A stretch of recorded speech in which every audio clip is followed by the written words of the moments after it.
నమస్తే ఫ్రెండ్స్, రవికిషోర్ మన్కర్ మీతో. మీరందరూ హెల్తీగా ఉండాలని కోరుకుంటాను. ఈఎంఆర్ఎస్ 2023 రీజనల్ లాంగ్వేజ్ అయితే తెలుగు ఎగ్జామ్ 17 డిసెంబర్న అయిందో జనరల్ తెలుగు సంబంధించి. సో దానికి సంబంధించి ఇక్కడ మీకు ఒకటి పేపర్ అయితే అనాలిసిస్ చేస్తూ అలాగే దానికి సంబంధించి ఆన్సర్కి అయితే ఇస్తున్నాను. సో దీంట్లో మరి ఇంకా ఎవరైతే రాస్తారో సో ముందుగా అయితే లైక్ చేయండి. అలాగే మీరు ఈ వీడియోని చాలా మందికి షేర్ చేయండి. మీ యొక్క లైకే మాకు సపోర్ట్. అలాగే ఫస్ట్ టైం విజిట్ చేస్తున్న వాళ్ళైతే ఛానల్ సబ్స్క్రైబ్ చేసుకుని పక్కన గంట సింబల్లోకి ఆల్ అని సెలెక్ట్ చేసినట్లయితే నేను చేసే ప్రతి ఒక్క క్లాసు అప్డేట్స్ కూడా మీకు మొదటగా నోటిఫికేషన్ రూపంలో అయితే వస్తాయండి. సో ఇంకా ఎవరెవరైతే ఇంకా జనరల్ లాంగ్వేజ్ జనరల్ హిందీకి సంబంధించి ఏదైతే ఇంకా క్లాసులు చేయలేదో ఎవరైతే చూడలేదు వాళ్ళు కావాలనుకున్నారు కింద టీఎంఆర్ఎస్ 2023 జనరల్ హిందీ అని చెప్పేసి ప్లేలిస్ట్ ఇవ్వడం జరిగింది. అక్కడ నుంచి కూడా మీకు అన్ని జరుగుతున్నాయి. అలాగే మారథాన్ కూడా చేసాం జనరల్ హిందీకి సంబంధించి. అవి కూడా చాలా యూస్ఫుల్ అని చెప్పారు చాలామంది. సో చాలా థ్యాంక్స్ అండి. మీ యొక్క సపోర్టే నాకు ఎంకరేజ్మెంట్గా ఉంది. సో మీరే ఇలాగే మీ యొక్క లైక్స్ షేర్స్తో నాకు సపోర్ట్ అందించాలని కోరుకుంటున్నాను. అలాగే మీ యొక్క ఇంకా ఎవరైతే సబ్స్క్రైబ్ చేసిన ఛానల్ సబ్స్క్రైబ్ చేసుకోండి.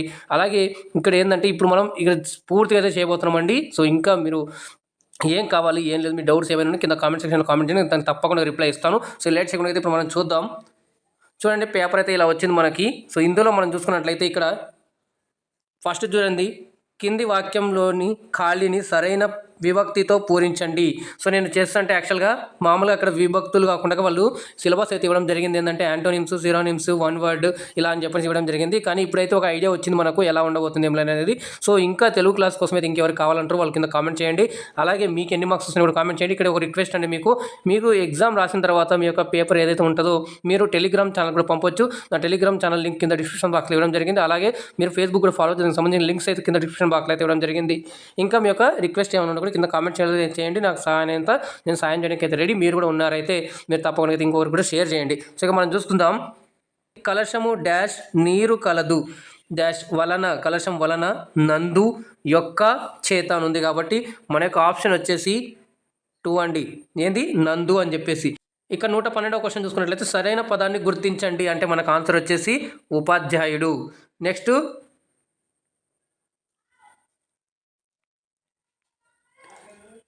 113వ క్వశ్చన్ చూడండి, కింది వాక్యంలోని ఖాళీని విభక్తితో పూరించండి అని చెప్పేసి ఉంది.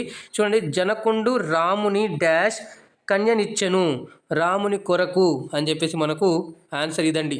నెక్స్ట్ 114వ క్వశ్చన్ చూడండి, పుండు మీద కారం చల్లడం అంటే దీనికి చాలామంది మనం కూడా వింటుంటాం కదా. సో దీని గురించి చూసుకున్నట్లయితే ఆపదలో ఆదుకోవడమా కాదు, బాధను తగ్గించడమా కాదు, రోగికి సహాయం చేయడమా కాదు, బాధను మరింత అధికం చేయడం అని చెప్పేసి మనకి దాని యొక్క అర్థం. సో ఆప్షన్ వచ్చేసి 4. ఇంకా చూడండి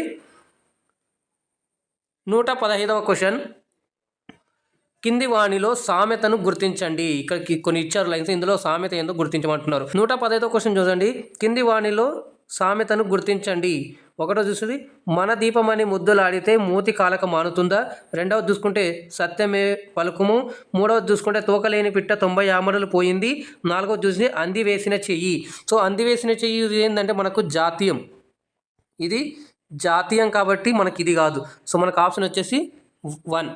నెక్స్ట్ చూడండి, ఇప్పుడు 116వ క్వశ్చన్ చూడండి, ముక్కంటి పదంలోని సమాసము ఏ సమాసము అంటే ఇది బహువ్రీహి సమాసం. ఎందుకంటే 3 కన్నుల కలవాడు శివుడు కాబట్టి ఇది వస్తుంది. నెక్స్ట్ చూడండి 117వ క్వశ్చన్, అతిశయోక్తి అనే పదంలోని సంధిని గుర్తించండి అంటే యనాదేశ సంధి. నెక్స్ట్ చూడండి 118వ క్వశ్చన్ వచ్చేసి, కింది వాణిలో పర్యాయ పదాలు కాని వాటిని గుర్తించండి.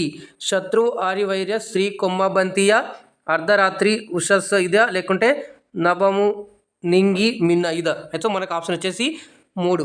నెక్స్ట్కి 119 చూడండి, హేమం నానార్థాన్ని గుర్తించండి అంటే ఉమ్మెత్త.